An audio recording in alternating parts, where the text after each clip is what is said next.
Thanks to our sponsor today, Arborist, the UK's leading business finance broker for the arbor industry. If you're looking to finance a new or used machine, get an instant finance estimate from Arborist. Find hundreds of trusted machines at arborist.co.uk or source a machine yourself from any dealer or private seller. Arborist will spread the cost of ownership with competitive, affordable monthly payments at a market-leading low fixed rate. Play online 24/7 at arborist.co.uk. Arborist is 100% impartial and 100% arb. Welcome to episode 13 of the All Things Arb podcast. Today I'm joined by Katy Davis of Agrecruit staff. Katy, thank you for coming on the podcast. We're going to talk about that little subject called recruitment. Now, before we get into it too much, you're not a recruitment agency? No. You're a recruitment consultancy. We are. Right. There is a difference. What is the difference? Because I have no idea. So we essentially, we offer a consultancy service. It's not just about placing candidates. So we offer support to both candidates and companies in terms of, recruiting and offering all the advice that we possibly can and actually helping candidates to try and find their job. And, there are a lot of candidates that call us that may not have the right qualifications, but we're happy to point them in the right direction. And everybody that either applies to us or comes through us, they'll always get some type of consultation with us. Yeah. And we get a lot of youngsters come through to us as well. So it's about putting them in the right direction and telling them where to go and get the right training and support and advice. So I think that's definitely the main difference between a consultancy and an agency. Whereas agencies are very focused on kind of filling the roles really, really quickly. We're very much focused about getting the right people in the right positions. And really helping and supporting both candidates and clients. So my first question for you is, how did you come across the world of arboriculture? Was it something you were involved in from an early age, or did you just go, you know what, there's a bit of a niche market there, I'll go for it? Do you know what, by my very nature, I'm born and bred farmer. So I grew up on a sheep farm and then moved into dairy. So there's always been kind of arb around us, living in the rural areas. But actually we set up the Recruitment Consultancy service with a view to kind of doing a lot of farming and that type of thing, agriculture. So we actually then got approached by quite a few forestry companies, and for the last 12 months it's just gone crazy. I certainly knew about the industry and understood what it was about, but I never had, direct involvement. I mean, I've picked up a chainsaw a couple of times when I've needed to, with no PPE or anything, so I'll probably get told off for that. We won't mention that. We won't, just wipe that out. No, so it's kind of just spiraled from there. So we started with forestry, and then obviously, that was. And then we started getting approached by a lot of the arb companies, and kind of 12 months on, here we are. So what was your actual first job? Was it working on the farm with the family, and then you went off and did a few other things, or was it like a natural flow for everything? It definitely wasn't a natural flow. I went from kind of working on the farm really early to working in the local livestock market and doing things like that to earn money when one was really, really young. And then I moved away. So I was born and bred in kind of southwest Wales, and then moved to Essex. And then a lot of corporate jobs. So corporate jobs, back-to-back corporate jobs, kind of customer liaison and banking and that sort of thing. I did a bit of recruitment within those sectors. And it annoyed me. Recruitment within those sectors just wound me up, because it was all about numbers. It was all about getting people in and getting them in quick. I don't care, what you're doing, who you are, just get in. If you can do the job, get in. And there was no thought of, actually, what do you want to do? Is this the right job for you? Are you the right candidate for us? There was none of that. So I eventually moved back to... no human interaction towards it? Yeah, there was nothing. There was no conversation. There was just no human element to it. It was just a case of, you tick these boxes. There you go. You start Monday. It's so impersonal. It feels very cold, doesn't it? When it's really cold. Yeah, really, really cold. I mean, nothing beats picking up the phone and having a conversation. And don't get me wrong. I like a good CV, but you can't tell everything about a person from a CV. And yet 10 minutes in, through a phone call with someone, and you can find out so much more about them. And I think this is what we need to try and understand. It's not all about what you put on a piece of paper. It's about having a conversation with, people, getting involved and having that, as I said, having that conversation and actually having, a bit of personality behind the CV as well. Yeah. So I'll refer back to my business. So obviously, if people don't know, I ran my own tree surgery business for a number of years, and we would get CVs sent to us weekly because we were in the East Midlands. We had quite a few of the colleges. I think Riceholme was our local college, and we'd get a CV, and I honestly, all I would look at the CV would be the mobile number, and I'd ring the person. Yeah. I hate CVs. If you ever want to come work for All Things Orb, you don't need a CV to get a job. 2 pieces of paper is meant to tell me about the last 10 years of your life. Yeah. Not interested. Yeah. So what we did is we'd look through the CVs, we'd make sure they got the basics, or if we could sense they had a real interest in the industry, we'd get them out, we'd do a demo day with them, we'd cover the fees just to get them to us, get them the lunch, and we'd see what could they actually do for us. Yeah. And then what freaked them out, a lot of the times we'd say, well, what can my business and what can my team do for you? Yeah. And they'd look at you and they'd all go, oh, no, I've got to work for you. Yeah.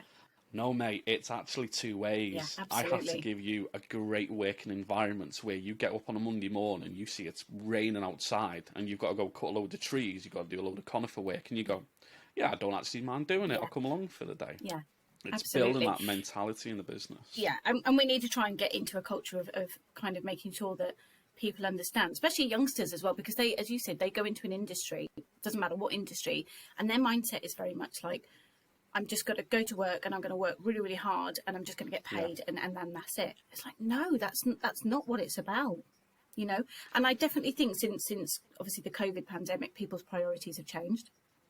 I think people... Yeah, well, we were talking just before it, how much things have changed for, office-based people, because obviously what we do is we're always on... Our office changes every single day with every different tree. Yeah.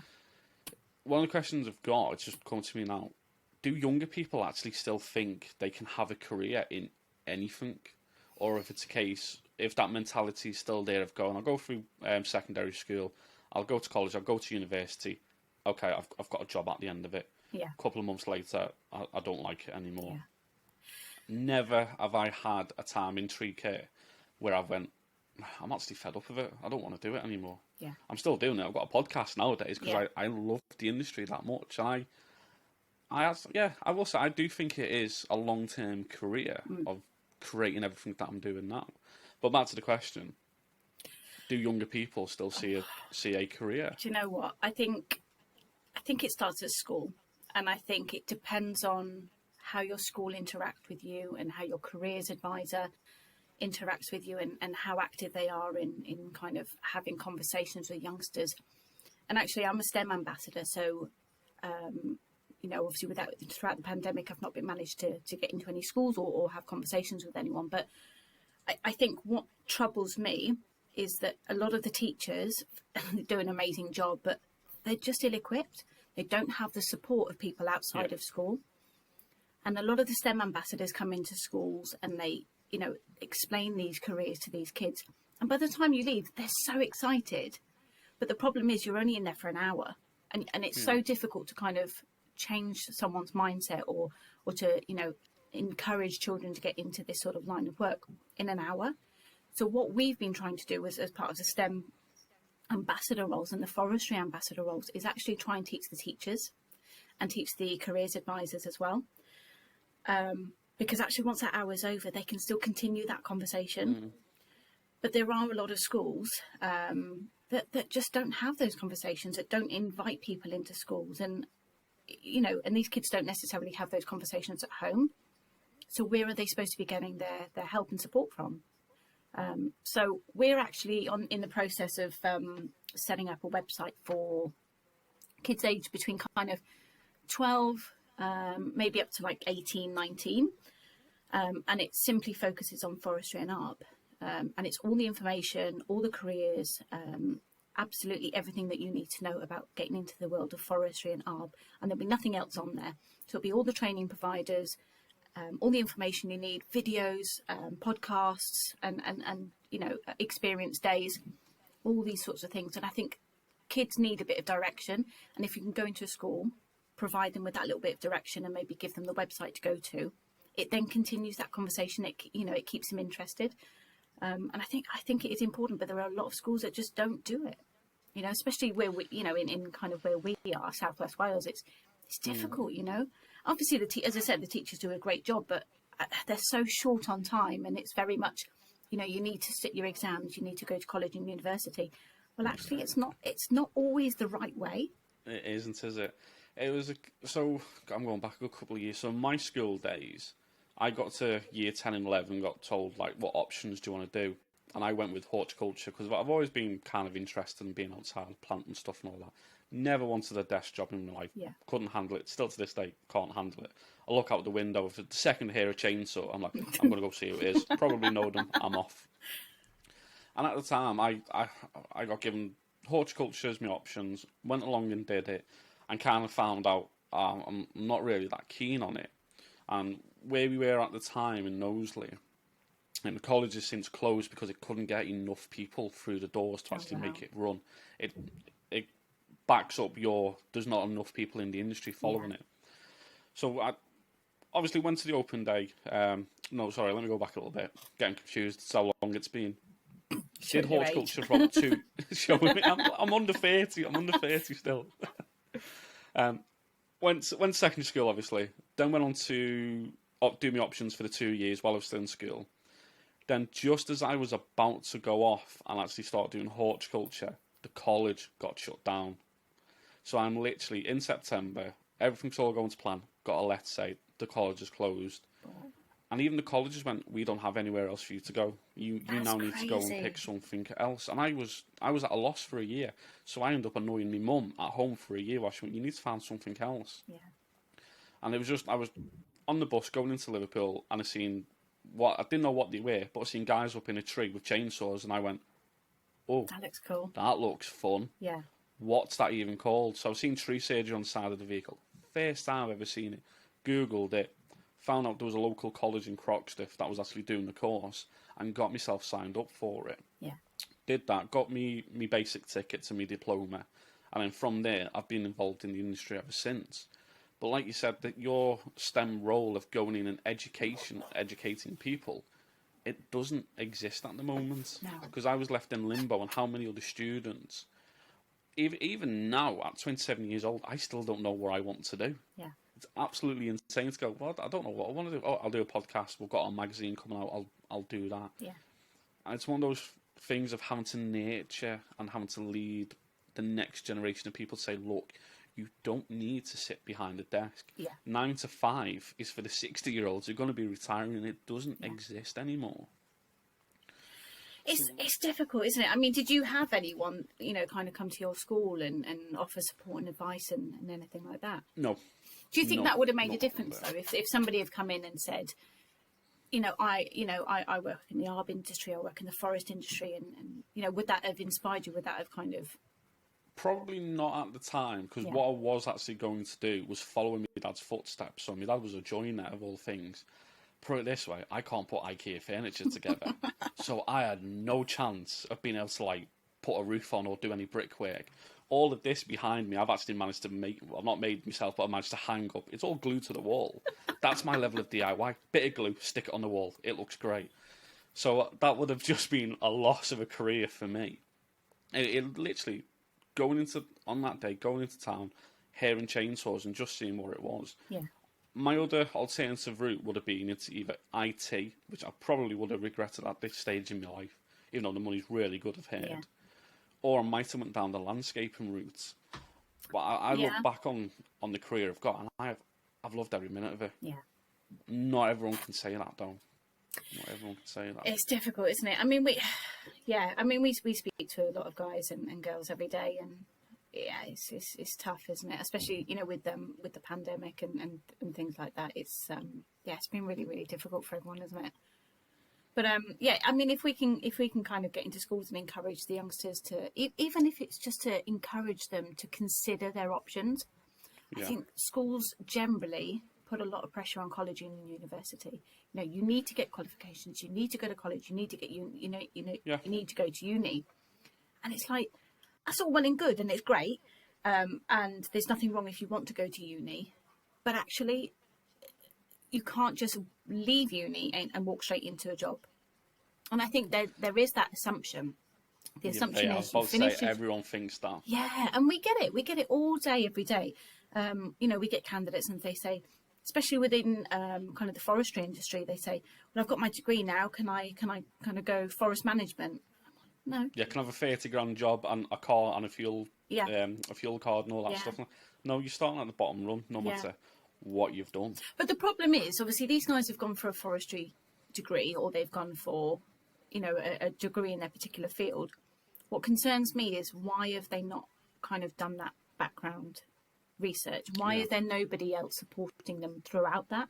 Because surely if you've been doing your degree, you would have had that element of support. You would have been kind of going out of your way to do a little bit of research. And I think that even the guys in uni, they need a bit of support. You know, I know a lot of the universities that do forestry, they have, you know, a huge amount of support from the big companies. They really do. Some of the big companies really do support them, and it's great. But actually, it's not the same for every person in uni, and it's a shame. It really is a shame. I never even looked at going to university. Everything I do, I'm 100 miles an hour at everything. I went and I got my basic tickets, which were the CS31s. That's how long ago it was. They've changed, I think, twice ever since. And I got to the point where, I think I know everything. I know the basics of tree work. I'm just going to go out and do it. So I moved to the East Midlands, started my own business, and I failed within the first year. Yeah. Because I didn't have a clue. Yeah. What's tax? What's self-assessment? What's any of this? And it was slightly off topic, but the stuff I learnt in school, completely useless to me. And I've got 2 kids now, and I look at what they do in school, and I think, you're never going to use any of this stuff. Yeah. Actually, why don't the schools actually teach stuff that you need to know? That's been one of the biggest things that's annoyed me ever since leaving school to go. Yeah, so this tree, it was around when Macbeth was here. It's useless to me. Yeah. Actually, go and teach me how to do a self-assessment so I don't have to pay the government tax. Yeah, absolutely. Or real teach me how to use stuff. accounting software. Yeah, and it's about real basic stuff as well. And things like confidence, and teaching confidence in school, and how to kind of prepare for an interview, because a lot of schools have recruitment advisors, careers advisors, but they're so old-fashioned, some of them. So they'll kind of teach year 10 and 11s that the only interview you'll ever have is one that you're sat down at a desk, you'll walk in, you'll shake their hand, and you've got to say yes, no, yes, no. And I'm like, well, what about walk-in interviews? What about site visits? What about, you know, assessment days? And they just don't. They've got no clue. You mentioned the walk-in interview, so I seen that poll you did on LinkedIn a couple of weeks ago. I'm writing a blog about that. Yeah. Oh, good. Oh, I can't wait to read that. That's going to be good. Because I went, a walk-in interview, what even is that? And what is she on about? Yeah, I ticked the walk-in interview, and I think like 70% of people did as well. And I thought, well, technically, that's what I've already done in the past. I've had lads on site, and we've walked around the job, and I went, what would you do with it? And then thought, you know what, that's definitely a way forward, because you need to, when you take someone on, you need to build that rapport really quickly with them. Otherwise, they're going to feel very left out, very cold in the business. And you're going to have a higher turnover. Yeah. Like, more people are going to leave if they don't know who's running the business. But it's not just about that. It's about the safety aspect as well, especially in art, because, you know, everyone's got each other's back. And that's so important. Yeah. I mean, if you don't trust the guy that's next to you and you don't know him very well, then there's going to be problems that, you know, and potentially fatalities. And you know, a lot of people don't consider that. But I did get a few messages from that poll, actually. A few people sent me messages saying, I don't think walking interviews are a very good idea. And they're the types of people who are looking for staff every 6 minutes. It was, so it opened up a wide range of conversation, which was quite interesting. But no, I'll hopefully get the blog up in the next week or so. So it'll be interesting, because it's actually 2 sides of the coin, because some of the comments that I was getting, I absolutely got where they were coming from. So it's like, you don't see arborists in a suit. It doesn't happen. You see them in a t-shirt with a pair of chainsaw trousers on, enjoying what they do, and that's the real person. I've had times where I've had to go into meetings to win clients in suits, and I hate it. Yeah. Because I have to sit there like this going, well, we can really help grow your business. And then a couple of weeks later, they'll see me again. I'm in my tree wear t-shirt at the moment. I'm in a pair of shorts. I'm like, you're a completely different person because I'm in my natural environment. I So can comfortable. I can express everything to you. It makes such a difference. We'll get back onto the recruitment consultancy aspect. So what are the main differences from a recruitment agency, because I don't like agencies, to consultants? I think, I can only obviously talk from our point of view, and from what a lot of people have said is we are very different to the vast majority of recruiters that they've ever dealt with.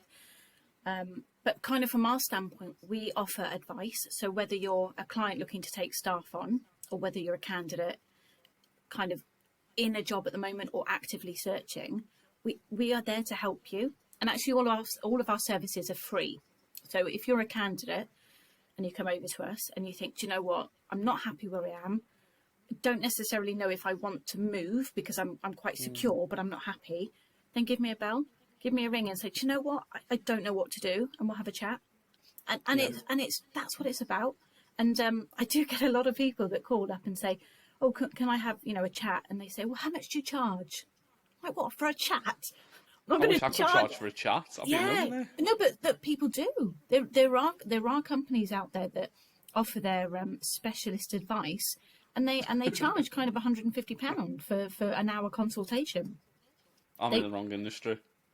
It's crazy, and there are certain companies, mentioning no names, that charge. I think one of them was charging £180 for 1 hour consultation, and I just thought, that's disgusting. Like honest to God, I was shocked. So obviously, me being me, I went and explored and found out a little bit more, and it was essentially what we do for free. Because you think if people are looking for a new job, they're in a particularly bad place, they're either not being paid right or they're really fed up. The last thing that they want to do is go, yeah, I'll give 180 quid for someone to tell me what I need to do next. Yeah. Go have a cup of tea with them. It will make so much of a difference, as you've probably seen, to them than it will any day. And you come out from that meeting going, actually, I've helped that person. And that's the thing, isn't it? Because it's about yes, I'm not going to sugarcoat it. We run a business, and the object of kind of the business is to earn a living. I'm never going to sugarcoat that. But ultimately, if you can put your laptop down at the end of the day and go, do you know what, I feel good about myself today. Yeah. But actually, if you're treating people that well, when they're actually ready to move, they're going to come to you, and you're going to get that money anyway. So it makes sense. It really does. And actually, we get a lot of clients. So a lot of companies call us and they say, oh, we're looking to kind of expand into this area, or do you have any staff in this area, or what sort of wages are you looking at in this area, or and we help them as well. So it's definitely not just the kind of clients that we're the candidates that we're helping. We help everybody. I think that's important. We'll focus on the candidates first. Yeah. So let's say you've got a 40-year-old candidate who's come to you. Mm-hmm. I've not wrote a CV since 1960, for instance. Like, what do they need to now have on that CV? It's difficult, isn't it? And I think it entirely depends on the kind of clients that we have. There are clients that really do want 2-3 pages CV with absolutely everything on it, and there are some that are just like, I just want the basics.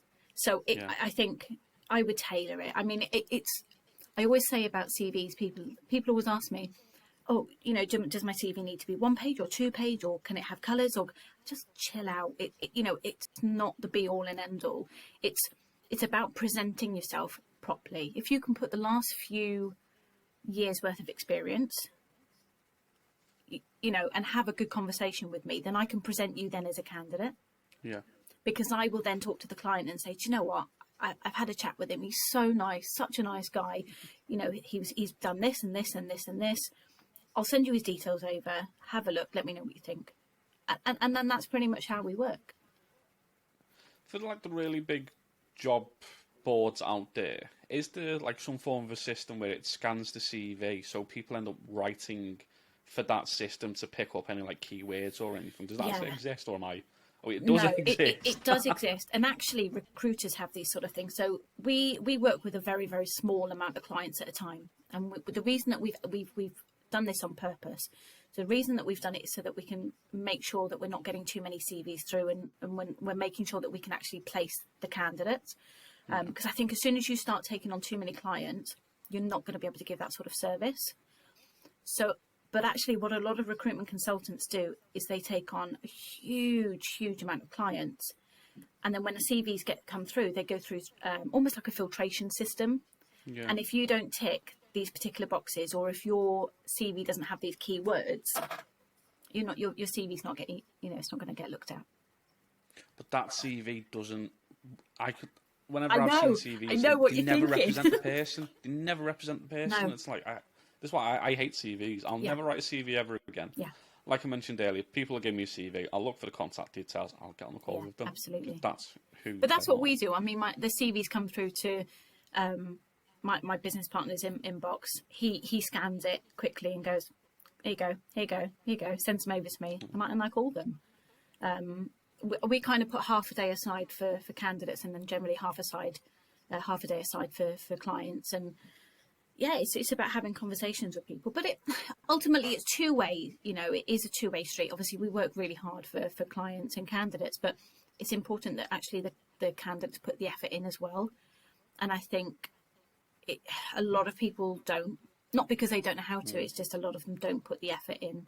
And people want effort. There are a lot of people out there looking for work in some industries, and obviously clients want the cream of the crop, don't they? So it's Now, it is a question that's definitely going to get you riled up. Definitely get you riled up. You're doing this on purpose, aren't you? Oh, I am now. Yeah, definitely. What is with this bullshit? If you don't hear from us in 14 days, you've been rejected. I knew you were going to say that. Who came up with that? Do you actually use that philosophy, or is it we'll always get back to someone? No, I always we aim to get back to absolutely everybody, and I think we've been there. Myself and my business partner, we've been on the other side of the coin. You've applied for like 100 jobs, and you're hearing nothing. All it takes is for a quick phone call or a quick email. But we always provide feedback on CVs, and I think that's really, really important. So generally it's by kind of phone call, because it's so much quicker than writing kind of a full length email. So generally just give them a ring and say, look, I just can't put you forward for this position because of X, Y, Z. Your CV's awful, but here's a CV template with notes. Here's, what the client normally asks for. Here's some training providers. Come back to me when you've got a bit more, maybe a bit more time in the industry. You're putting people on the right path to go for and say, look, you just need to invest in yourself, because I think that's what a lot of people forget, is to invest in yourself. Absolutely. And one of the big benefits that I offer to people who are working with me full time is I would say, right, you've got your basic qualifications. I know you want to do your climbing. Now, if I pay for your climbing ticket, it's going to cost me like 600 quid back then. I need another 6 months worth of commitment from you. Or if you want to leave in 6 months, you've got to pay me that money back. I've never had an employee quit after 6 months that went, you're actually willing to spend money on me and invest in me. I was like, well, yeah, because I'm going to make more money off you. That's the end result. I'm not going to tell you that. Yeah. But if I invest in you, I know you're going to stay with me for a really long time. But it's like what we spoke about. For me. But it's like what we spoke about before. It's about culture. You need to breed a culture of trust and respect and treating people like adults. And if you're not doing that, then you're not going to keep good staff. There are companies that just don't treat people very well. And I'm very honest. I'm very brutally honest about it. And there are certain situations where I will say to people, clients, I'm not going to work with you. Yeah. Yeah, I won't work with you. When you say culture, this is where I think people could get mixed up. It's where I've got mixed up in the past is we've got this culture. Okay, what is it? We get free gym membership and we pay for a coffee once a week. That's where a lot of like desk jobs say, oh, like we'll valet your car on a Friday afternoon, for instance, if you work for us. Yeah. Culture in the arbor industry is, oh, we're going to the trade show in a couple of weeks' time. We've covered everything. We're going to have a piss up at the arbor show, for instance. that's the type of culture that I think still a lot of small businesses don't realise. If they have that culture from day one, of saying, look, we are a good place to work. We can say, we can put in the job description, oh, brilliant business to work, all the latest equipment, blah, blah, blah, so on, all that Billy bullshit. Yeah. But when you get there, if you have a couple of bad days and the boss doesn't give you like a little bit of extra money in your bank, or say, look, I'll cover an event, or do you get you fancy a new pint? climbing kit. Let's go down the pub and see what we can do about it. Yeah. Yeah, it's just stuff like that. That's what true culture in a business is. Absolutely. It's not perks. Perks don't mean anything. You give me 30% off some subscription that I'm now going to have to do overtime to even buy it because you think that's a good perk for me. It's crap. It's absolutely useless. I mean, what we tend to do is when clients come over to us, and I think a lot of them are very surprised because I'll say, right, tell me about yourself. Tell me about your company. And who works for you.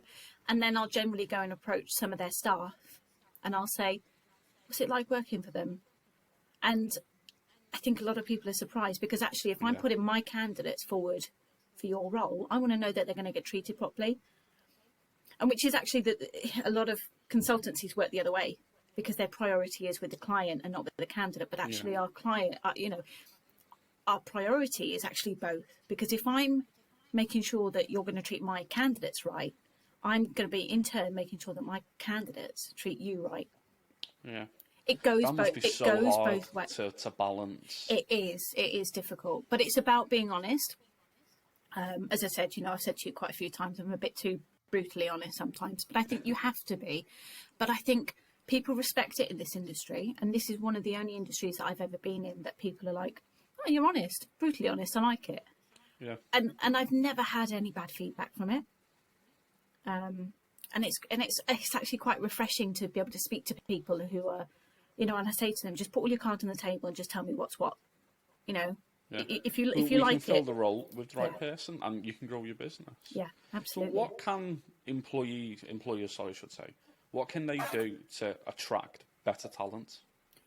I think things have definitely changed since COVID. I definitely think people's priorities have changed in terms of wanting a better work-life balance. And I think we have spoken about this before, haven't we? That people's priorities are now family and kind of wanting to spend time at home.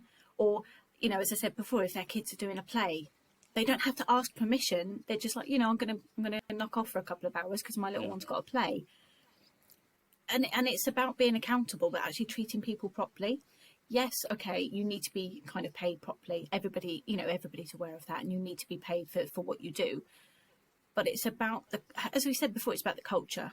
And you need to be if you can breed a culture within your company of good, honest, reliable people, then the rest will work really, really well. But it's really simple things as well. It's actually about treating people with a bit of respect. Letting people and trusting people as well, because some of the guys that we put into these roles have got so much experience. They don't want to be spoken to like a child. They know what they're doing. Just give them that little bit of respect and kind of treat them properly. It's the real basic stuff, that actually makes a difference. It's that human element as well. It's just treat me like I'm a human. I'm not a number. I'm not employee 16 in the business. Yeah. There's no magic. There's no magic solution. That there really isn't. If someone wants progression and they're up for it and you can offer it to them, then give it to them. But actually, if you can't offer it to them right now, but you can offer it to them in 12 months' time, then tell them, look, can't give it to you now. Can you wait 12 months? It's about being upfront and honest, and I think a lot of people are frightened of being too open and honest. But if you can kind of breed that culture, makes then them it vulnerable. Works. It makes them vulnerable. Yeah. We had an issue this week that made us really vulnerable, and we were like, we've actually just got to be honest. So we sent an email out saying, look, we've got an issue with our membership system on our website. It's caught us completely off guard. Just bear with us. Yeah. And we had probably more support from people saying, look, we understand this happens to businesses. Can you just keep us in the loop? Yeah. And I was absolutely dreading hitting that email because it goes to quite a few thousand people, and we were expecting people weren't going to want to resubscribe. We've dropped the ball. We've done this, and it was the other way around. And if you do show that vulnerability, you are human, and people can respect that more. Yeah, absolutely. It's just about being honest, isn't it? It's not difficult. It's really not that difficult. Well, for some people it is, but Got money in the industry. It's not about, people say it's all about the money, it isn't. You find me a tree surgeon that gets up in the morning and tells me, "Oh, I'll just do it for the money." Now everyone says, "Oh no, we do it because we love climbing." Yeah. Tree surgeons, we all make a good living from this industry. But why is it such a haggle to get a decent wage? Because I constantly see nowadays, well, why do I want to go and risk my life with a chainsaw for £8 an hour for one of the really big firms in the UK, where I can basically be on a 0-hour contract, I'll get paid £14 an hour, I'll stack shelves. Yeah. And if I have an issue, I'll just threaten to walk out, I'll go on Twitter, I'll start slating the company online, I'll get my own way. What is it with money in businesses? Why? It's a touchy subject, isn't it? It's interesting. I mean, we kind of don't do a 0-hour contracts or anything like that, but I think I'm very upfront with my clients, and I'll say, you know, if they're, say, offering £9 an hour, well, I think you need to go elsewhere. Yeah. And it's really basic, and again, it's just about being upfront. And I won't take on clients that are not paying the correct amount of money for kind of what these guys and girls are doing. It is important. It is a dangerous industry, and you need to be compensated accordingly to it. I still see job postings nowadays where they're looking for a lead climber for like £9.50 an hour, and I look at it and go, "That's crazy. Are you taking the actual piss? £9.50 an hour?" I want to ring them up and go, "You work for £9.50 an hour?" Yeah, and they won't. No, I'll have £110 a day or £150 a day. Yeah. Well, why are you offering that? Well, because we've got job security, we've got all the latest kit and so all that. Tesco's. Yeah. Yeah.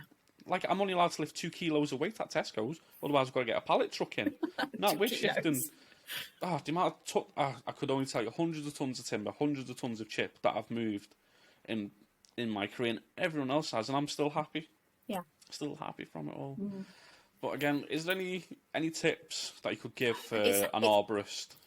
It is a difficult one, but again, you need to be honest about how much that you feel that you're worth, and if you genuinely feel that that's what your worth is, say, I don't know, not £9 an hour, then you need to kind of be upfront with the employer straight away, because there's no point going for an interview and then having a conversation later on down the line, you know, when they're offering £9 and you're expecting kind of £25 an hour.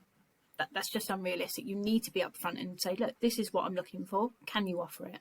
But actually, coming through us actually makes a big difference, because you're taking that personal aspect out of it. Yeah. So we do the vast majority of salary negotiations as well. So, you know, when we have a conversation with a candidate, I'll say, first of all, what are your salary expectations? What do you want? And sometimes, you know, people are bang on the money. Some people are under, and I say, nah, you know, you need more than that. You know, that you're not being paid enough. But there are others that say, you know, a lot more. And I say, you have to have reality. I'll have 50 grand to be a groundsman. That'd be great, fresh out of college. We'd all want that. But no, it's just about being realistic about with actually how much you should be getting, and then and just having that conversation. But I think a lot of people are frightened of having that conversation about money. No one wants to have the conversation about money. Like I said, we see it a lot, and we are in one of the issues of the magazine. We're going to start asking questions. What are you actually getting paid? What's the going hourly rate for a man in a chipper or a man in a van? Because we want to bring the level of income in the industry for people up. Because compared to like £15 an hour, all right, I nearly died today. I nearly got sucked out by a chainsaw. I've hit myself with a chainsaw, and at the end of it, I was left with nothing. I didn't have any work insurance or such, or whatever it's called. What is it? I can't think of it. Liability income insurance. protection. Oh, okay. No, I always have liability insurance in case things go wrong. Income protection, didn't have any of that because I didn't know I needed it at the time. It's one of those things until it's gone, you actually never realise you needed it at the start. Yeah, it's crazy. But no, in terms of kind of negotiation, I'm always quite happy to have that conversation. And it's generally one of the first things I ask candidates when they come over to us, and so, you know, what are you looking for? Yeah. Because actually, I think again, since COVID, people's priorities have changed in terms of how much they're expected to be paid. So people have been very unhappy, or some people have been very unhappy with the way they've been treated throughout COVID. They're now leaving companies to be paid slightly less to get a better work-life balance. So Well, it that was goes gonna to be show. my next question to you, to say, if an arborist is in a position at the moment and there's another company that they'd really like to work for, but it's less, Yeah. is that actually a good idea for them to take that little bit less money? Because I was going to say no to it, and I'll tell you my reason after yours. I think it depends on your priority. You know, if your priority, you know, is money, getting up in the morning, enjoying your work, but actually your main priority is money, then no, you know, it's pointless.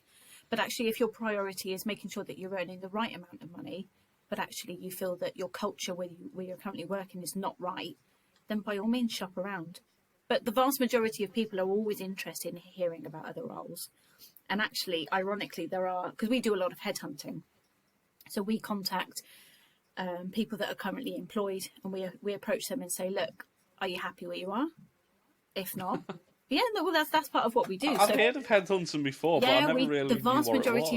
The vast majority of what we do is headhunting.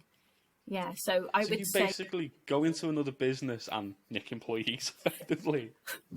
when you put it like offer that, them a better career. That's what it is. yeah, let's not mince our words. Cheers, Tom. Oh, you said you're honest. Cheers, you said Tom. you're honest. Cheers, mate. Yeah, you're welcome.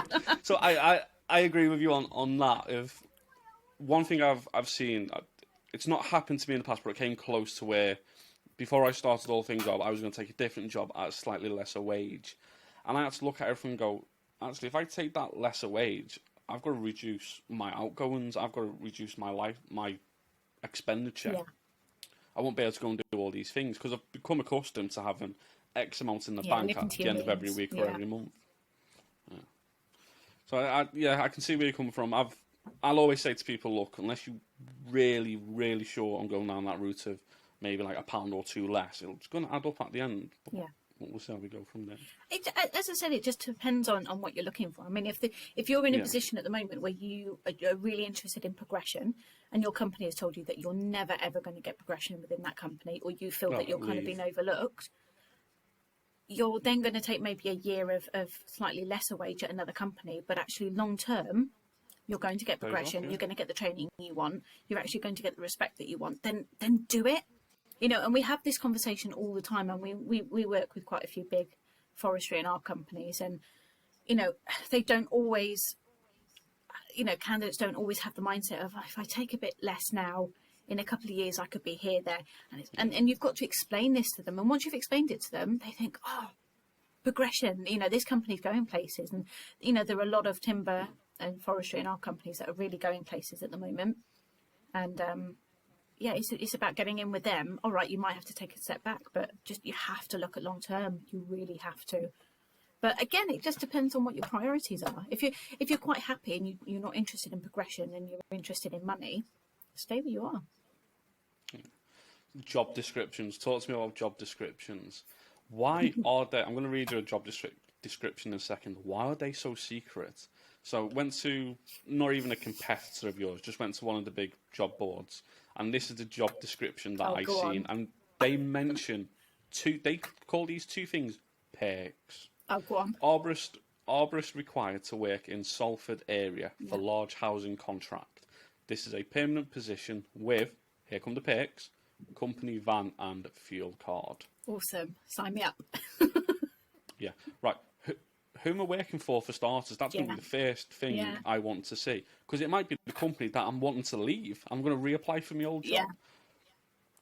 Why are recruitment agencies, not consultants, because you're not an agency, why do they have to be so secretive to say, we've got this client, but we can't tell you who they are. We can't even talk about the wage. Yeah. But let's go and have an interview with them and actually see if you're interested in the job. It is interesting, and it's, you know what, it's difficult because obviously I'm on the other end, so I do get it. So there are two reasons really that the name of the company isn't disclosed. One is going to be because the recruiter doesn't want you finding out who it is, because if you find out who it is, you're going to go direct. They are then not going to get their commission. It's that simple. That's the first side. Right. The other side is they could be replacing. So that particular company could be a really small company replacing somebody. And obviously, if you disclose the name of the company, it's going to be pretty obvious within small companies who you're going to be getting rid of. So they're two of the main reasons. Could you say that's failings inside of the company then? Yeah. So that, again, that's another... God, getting a job's bloody hard, isn't it? When you actually look at the amount of hoops you've got to jump through. But this is why it needs to be made simple. This is why you need to be able to just pick up the phone to someone and say, look, I'm kind of interested. I'm not really happy. I don't necessarily know if I want to move. You know, what have you got? And we get that all the time, all day, every day. We get people calling up and saying, I'm not going to tell you who I work for, but I'm very unhappy. No, honestly. And I say, can I take your name? I'll give you my first name.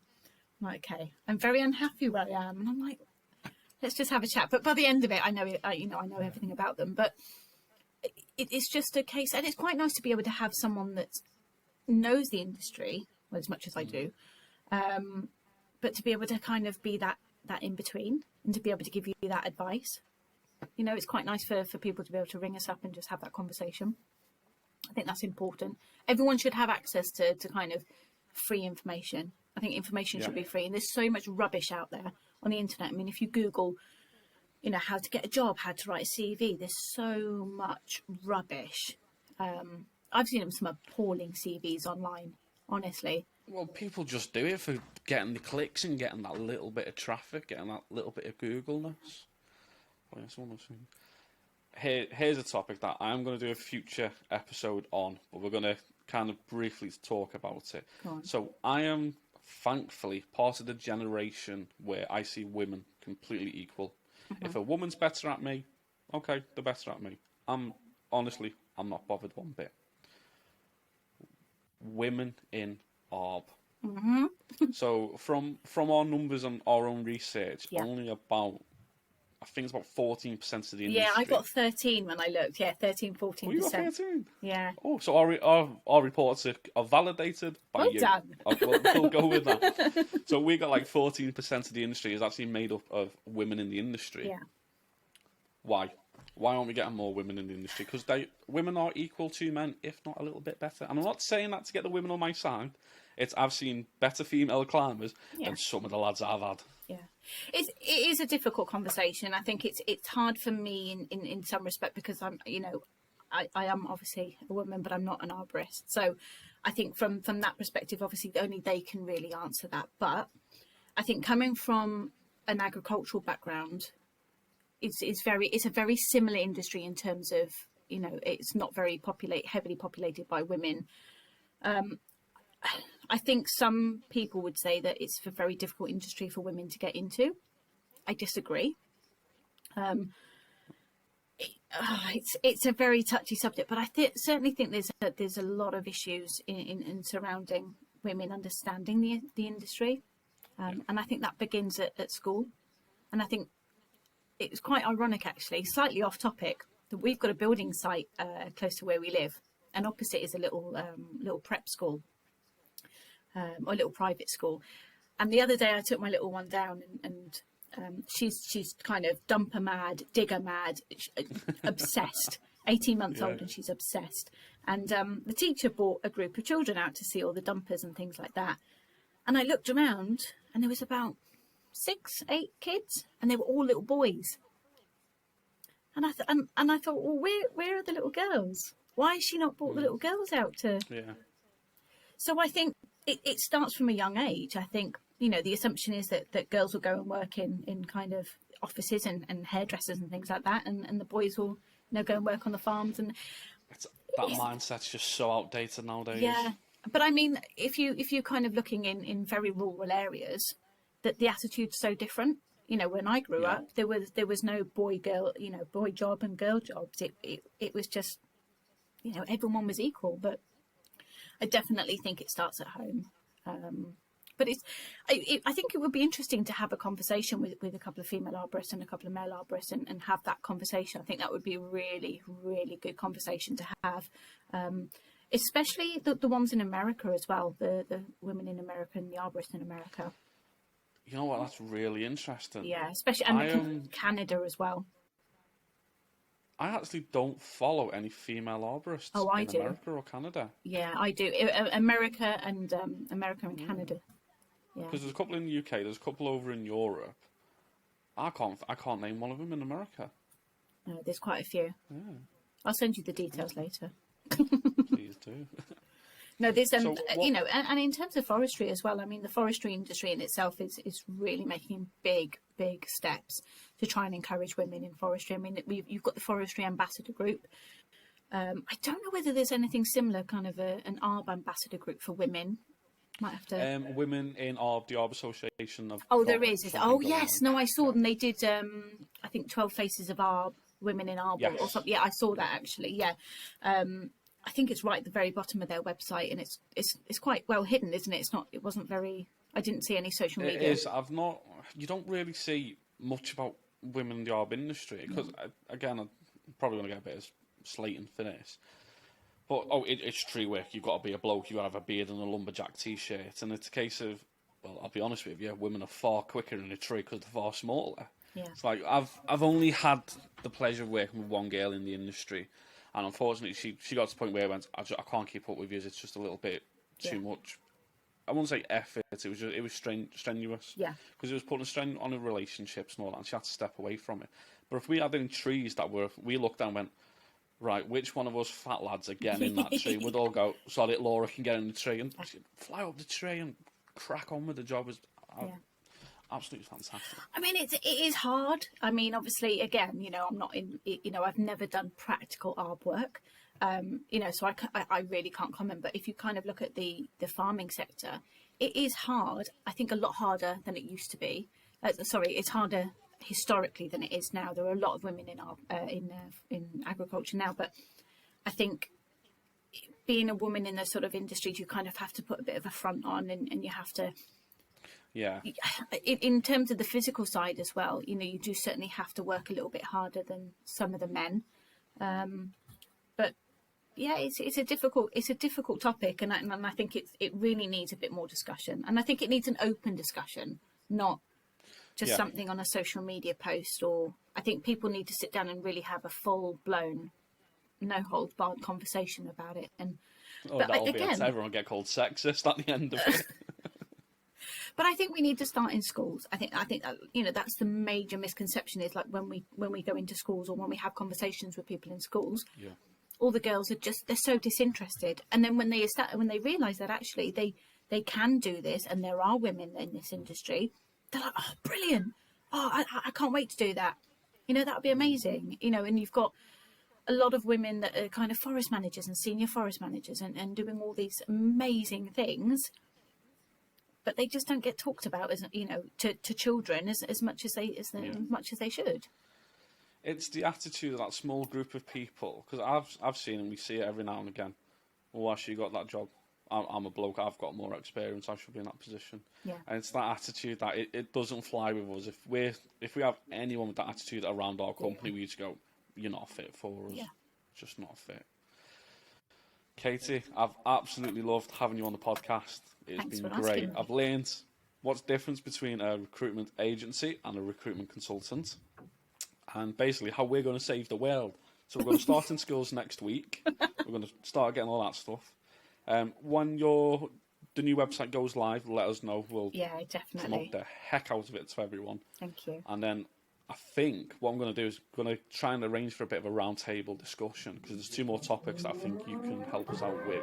That would be amazing.